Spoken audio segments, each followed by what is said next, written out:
Football Fest was live at the VMAC on Saturday night. First chance for Seahawks fans to see their 2025 squad heading into the new season. What went down? I'm going to be diving into some key takeaways and our first game balls of the 2025 season here on a bonus edition of Locked On Seahawks.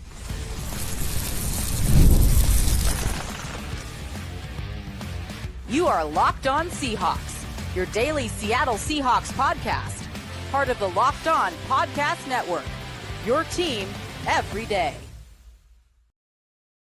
Greetings to all. This is Corbin Smith, host of the Locked On Seahawks podcast, your daily Seahawks podcast, part of the Locked On Podcast Network, your team every day. A special thanks to all the 12s who are tuning in, whether you're in nearby Renton, Washington, or Zurich, Switzerland. We appreciate each and every one of you for tuning in and making Locked On Seahawks your first listen 5 days a week. The Seahawks taking their next big step towards week 1 against the San Francisco 49ers with their annual Football Fest practice at Lumen Field. It operates a bit different than it did when Pete Carroll used to have the mock game at Lumen Field, where they actually were having running quarters, and it was truly a scrimmage, felt almost like a makeshift preseason game. That is not how Mike McDonald runs his ship, though. Much different practices. You have individual and group drills that are sprinkled in to go with a lot of situational 11-on-11 scrimmage time.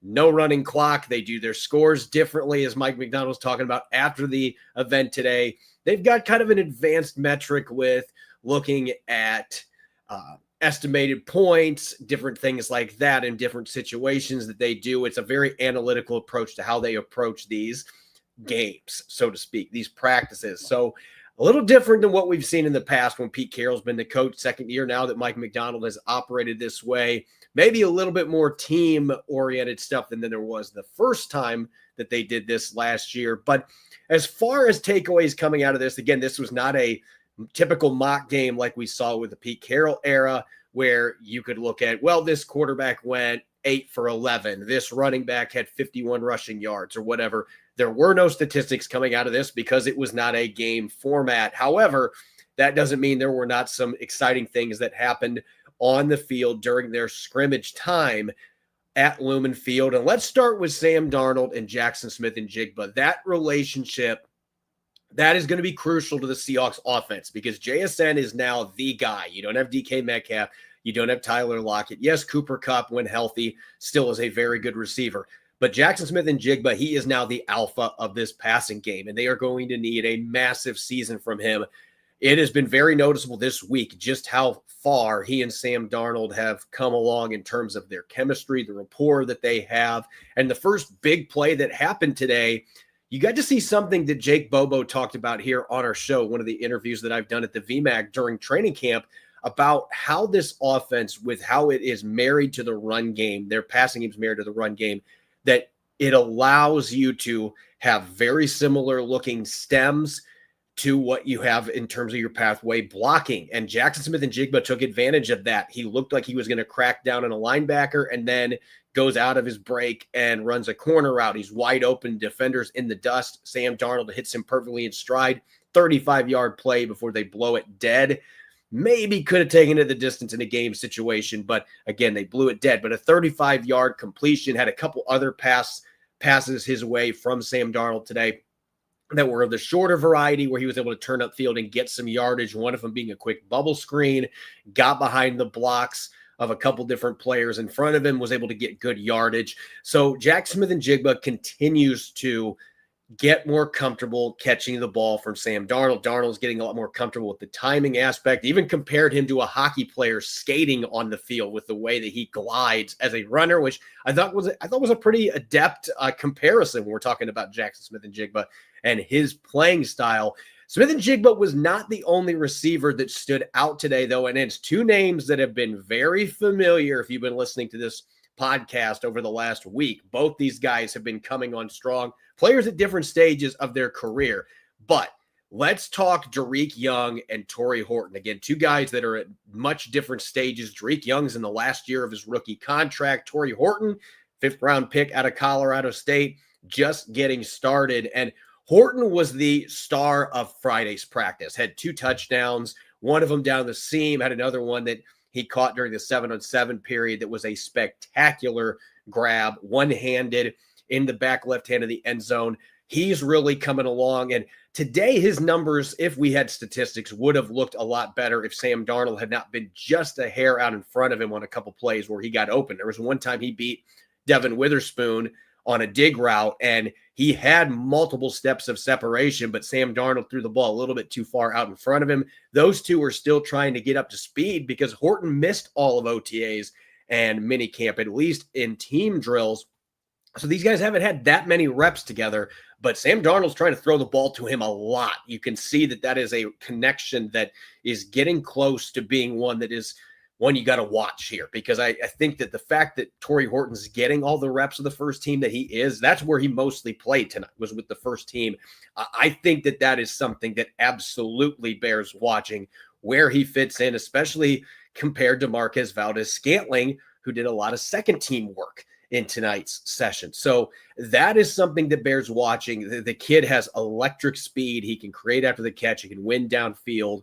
As for Dariq Young, this has been a player that we have talked about a lot in his first 3 years in terms of having all the tools. He is a big-bodied guy, 6'2", 220, 225 pounds.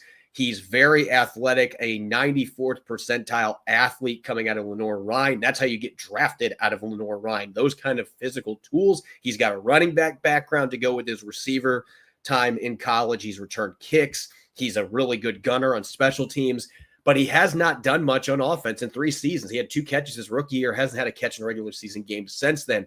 He now has 5 touchdowns in the last 4 practices. He scored at least 1 in each of those 4 practices. He's got a nice little streak going on here for those at home that are keeping track. And he caught one today. It was a leaping grab. Unfortunately, A.J. Finley, the third-year safety, suffered a significant knee injury on the same play, just landed awkwardly going to the ground after trying to make a play. But Dariq Young high-pointed the ball from Jalen Milroe and came down with it. Crowd went nuts. Again, 5 touchdowns now in 4 practices, and he's making some really difficult catches. And that's what's really exciting. And I got to play this clip because I asked Mike McDonald about Dariq Young going into year 2, and I thought that the response that he gave me kind of points to the direction here that the Seahawks are absolutely paying attention to what Dariq Young is doing right now. So take a listen to this clip post the Football Fest. He's another guy who keeps making plays every day, so you can't ignore that. I feel the physicality. He's always been a physical guy, especially on special teams, gunner, that sort of thing. But in the run game, we feel him. I feel like he's somehow gotten more flexible. He's done a ton of offseason work. So he's a rocked up guy. He's really strong, but getting in and out of his breaks, sinking his hips, explosive out of breaks. You feel that, and then he's made some really great contested catches, especially in the red zone. So that's been great. I'm happy for him. He deserves the situation that he's put himself in. I think that last sentence is the one that really was the one that I thought, okay, this is a little different response from Mike McDonald. He's earned the position he has put himself in. Dariq Young, I'll talk a little bit more about him later in the show, but this seems to be a guy that he is stacking days, and that is not something he's done, at least on offense, in his first 3 years. He seems really comfortable in this scheme. As far as a couple other things that jumped out to me from tonight's practice, the inside backers, Ernest Jones, my prayers are with him and his family. His father passed away. Saw that on social media. That was why he was away for a number of practices. And he's still trying to get his feet back underneath him from off-season surgery. So Seattle's playing a lot of Drake Thomas, and obviously Tyrese Knight is getting a ton of snaps right now as the other starter. Both those guys are playing the Mike position as well. I thought Tyrese Knight and Drake Thomas, it was not a night where the defense had a lot of splashy plays. There were no interceptions. There was maybe 1 or 2 pass breakups, but the run defense, you could feel Tyrese Knight and you could feel Drake Thomas. Drake Thomas, he was the guy today when he was hitting people. There was a real audible thud that was popping. The acoustics really were coming off of his pads. And look, this is a guy that Seattle's got some concerns in terms of depth, but I know from talking to people in the building, even when he was coming back from a knee injury last year, they're very high on Drake Thomas in this building. And then Tyrese Knight, there's a lot of expectations there going into year 2. He came up and stonewalled rookie Damian Martinez, not once, but twice. where he showed his instincts, quickly diagnosing runs. One of them was on a backfield sweep out of shotgun, and he just flew like a bat out of hell downhill to go get Damian Martinez. I think there's a lot to be excited about those guys. And for those who were at the Football Fest today, I'd be remiss not to mention Jalen Milroe and Tyrone Broden. What a finish that they had to today's practice. Jalen Milroe with a 30-yard bomb down the right sideline. Broden high points the ball, gets both feet in bounds, then steps out of bounds. They were running 4-minute offense. And then to close things out, they should both be giving a gift to Mike McDonald for pulling the flag away from the ref and calling his own penalty to extend the drive the play before. But Milroe connects with Broden on what may or may not have been a touchdown. I was standing right there, and it didn't look like Broden got both feet in bounds, but the refs looked at each other and kind of went shrug and like, okay, touchdown. And you don't have the instant replay, obviously, in a practice setting. Nonetheless, Broden continues to splash. Jalen Milroe with the deep ball. That's always been a strength for him. You're seeing it play out. I thought he had a much better day today than he did the previous two practices. He had his moments, especially in Friday's practice, had an incredible throw at the end, but his accuracy has been inconsistent in the padded practices. I felt today was a much better all-around effort from him in that regard. When I come back here on this bonus episode of Locked On Seahawks, going to be diving into my first game balls of the year. Since it isn't an actual game and it was a practice, I'm probably going to throw a few extra names in there, some honorable mentions, but going to get to the game balls coming up next here on this bonus Football Fest edition of Locked On Seahawks. This bonus episode of Locked On Seahawks is brought to you by Yahoo Fantasy. Fantasy football is back. Fire up the group chat, get your draft board ready, and buckle up for a season filled with breakouts, busts, and all the overreactions we live for. It's all going down today on Yahoo Fantasy. This year, Rob and I are playing on Yahoo Fantasy, and you should too, whether you're a first-timer or you're somebody like me that's a veteran making your millionth league. I've used Yahoo Fantasy for years and love how smooth the draft day experience is. Our Locked On League's been running through Yahoo for a long time now. Easy setup, great mobile app. The smack talk just hits different on their message boards as well, especially when I'm rubbing a victory into Rob's face. To celebrate 28 years of fantasy greatness, Yahoo Fantasy is dropping 28 big new features over 28 days, giving you more ways to play, more ways to draft, and more ways to win. It all begins on August 4th. So stay tuned and get started by creating or joining a Yahoo Fantasy Football League at yahoofantasy.com/LockedOnNFL. That's yahoofantasy.com/LockedOnNFL. And let's make this fantasy season the best one yet. Welcome back to a bonus edition of Locked On Seahawks. I'm your host, Corbin Smith. A special thanks to all the 12s who are tuning in. And thank you, as always, for making Locked On Seahawks your first listen 5 days a week. We greatly appreciate it. Let's get to our first game balls of the season. And yes, as I said, this was not even a mock game. There was a lot of situational drills, but it was in Lumen Field. It's been a long time. Let's get some game balls, shall we? Let's start on offense. And going to be some names I already talked about. I'm going to dive a little bit deeper here. For me on offense, I got to go with the two big names at receiver that were able to really capitalize. Dariq Young with that high-pointing touchdown. And it's unfortunate, again, that A.J. Finley got hurt on that play, got carted off, and Mike McDonald said the initial reports were not positive. So hoping that for the best there for A.J. Finley, but does not sound good. But the positive of that play, seeing Dariq Young again, the guy just keeps coming through. This past week, he had a David Tyree catch in one-on-ones on a poor underthrown pass and just plucked it off the helmet of Demarion Williams, hauled it in, got both feet down in the end zone. Touchdown. Crowd was in attendance, went nuts. Everybody on the team was going nuts. He had another contested catch. They came back and stole away from a corner in that same practice. He caught an over-the-shoulder Willie Mays touchdown from Drew Lock on Friday. I mean, it just seems like every day, as Mike McDonald said, he's doing stuff you can't ignore. And then seeing him go out tonight and do that. And I think the other thing we got to point, I know it's special teams, but he and Torrey Horton were the main kick returners tonight when they were doing their special teams work. That suggests to me, especially with Kenny McIntosh now out for the season, that those two are going to be the ones that they're going to give this real first crack to be the guys. And if that's the case, you can secure roster spots for both those players. So Dariq Young has always been a good special teams player. You add kick returning to that resume for him and the way he's playing on offense. He's doing a lot to help himself. Jaxon Smith-Njigba, he doesn't have to worry about the roster bubble, but it's really exciting to see. He is one of those receivers that he is good enough that he can go out and produce really well as he did tonight. And you can kind of be like, yeah, now that I think about it, he did have 4 or 5 catches. He just kind of makes it happen, and you're just used to it. He is so workmanlike in the way that he does things, but he's such a smooth route runner. He's extremely explosive out of his breaks. I don't care if he was a 4 or 5 guy in the 40-yard dash. His quickness is upper echelon. He's as quick as any receiver in the NFL, and it allows him to create separation, especially in corner routes like he did today with that 35-yard catch. Jaxon Smith-Njigba continues to impress the after-the-catch stuff. I think this offense, it's going to be really fun to see him expand his horizons being used more in the boundary because he can be very lethal anywhere you put him on the field. So those 2 guys really were the ones that jumped out to me the most. On offense, Torrey Horton made some plays, but also had some throws that Darnold just didn't get to him. Could have had a better day. The guys that really had the big catches, though, that was Dariq Young and Jaxon Smith-Njigba. On the defensive side of the ball, I could have gone with Tyrese Knight. Like I said, he had a good day, but I'm going to give Drake Thomas the nod here for my first defensive game ball just because the authority, these guys can't tackle right now in these drills. There's more control over the elements. That's why Mike McDonald likes joint practices instead of preseason games for starters. You can have quicker whistles. You don't go to the ground.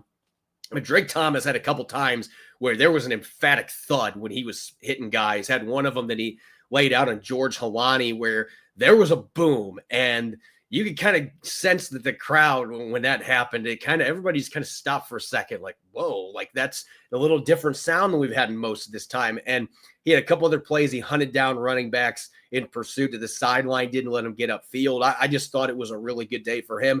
And let's give a shout out to Ty Okada. I think he has quietly had a good camp. He's not been a guy we've talked about a lot because there's so much talent at the safety position. If AJ Finley is out now, as it looks like he's going to be, that may create another opportunity for Ty Okada to get onto the 53-man roster as a back-end player that plays special teams, but had a really nice pass breakup against Elijah Arroyo. Arroyo has had sticky hands all of training camp, but Okada is the one guy that's been his kryptonite. Earlier this week, he knocked away a pass that looked like a touchdown for Arroyo. He had it in his hands, but he punched it out. Just excellent technique. Same thing today. Okada put his arm underneath the left arm of Arroyo and was able to punch the ball out for an incompletion. He just keeps doing things that Mike McDonald and his staff love. This is a guy that the coaching staff is really high on. He does things the right way, plays hard.